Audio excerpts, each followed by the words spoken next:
Let me start this off with a quote from Tyler Durden from Fight Club, the real Tyler Durden. You buy furniture, you tell yourself this is the last sofa I'll ever need in my life. Buy the sofa, then for a couple of years you're satisfied that no matter what goes wrong, at least you've got your sofa issue handled.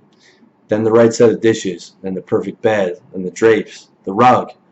Then you're trapped in your lovely nest, and the things you used to own, now they own you. If there's a more fitting sentence and paragraph for the modern man's approach to material things, I've never heard it. The cult of consumerism is not to your benefit. It is to the benefit of the corporations who produce the arbitrary status signaling items that you spend your life in slavery for. Okay?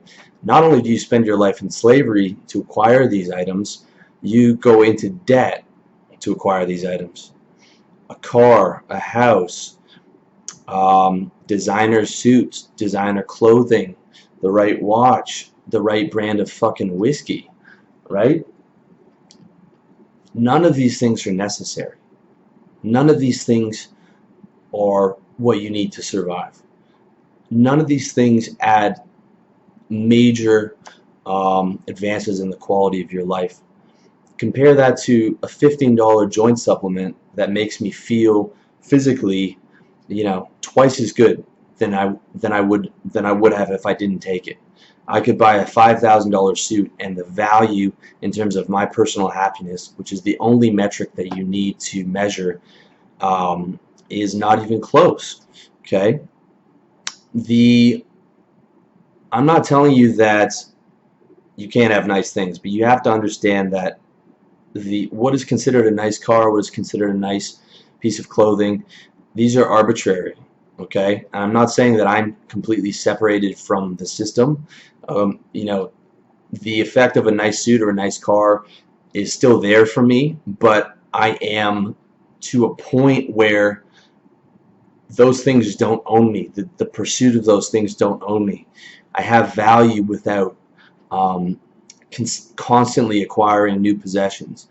And if I'm going to buy something, I'll buy something relatively nice that's going to last for a number of years, instead of just constantly acquiring and hoarding possessions. Minimalism is more than just a mindset. It is the solution to the problem of the empty nihilism that you get from materialism.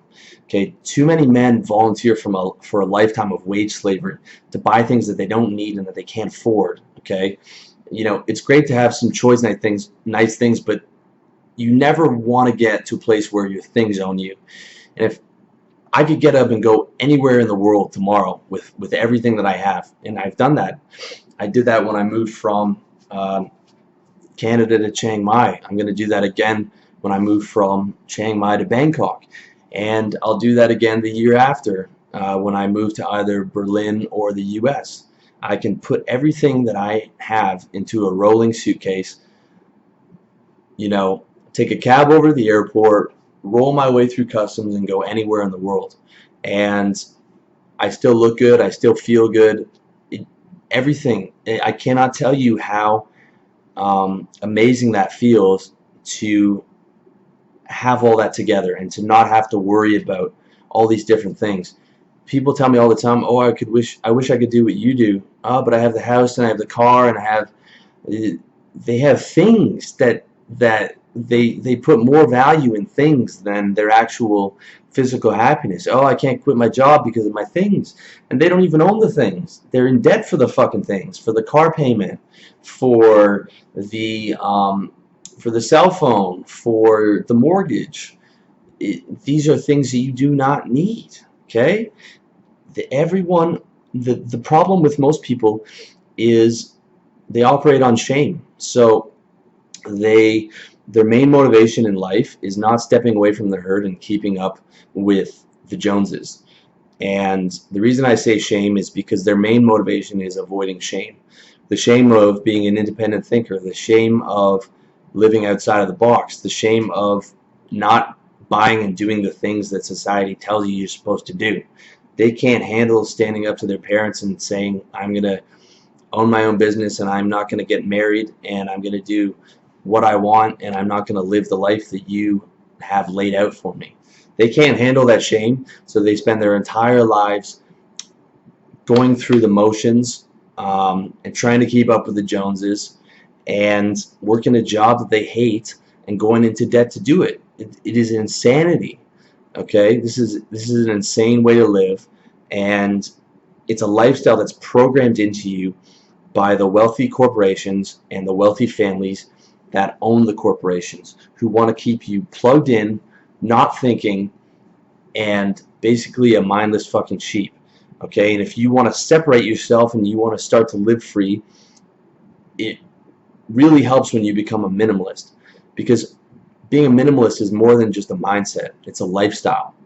It's a commitment to living life as efficiently as possible and without waste, and taking only what you need.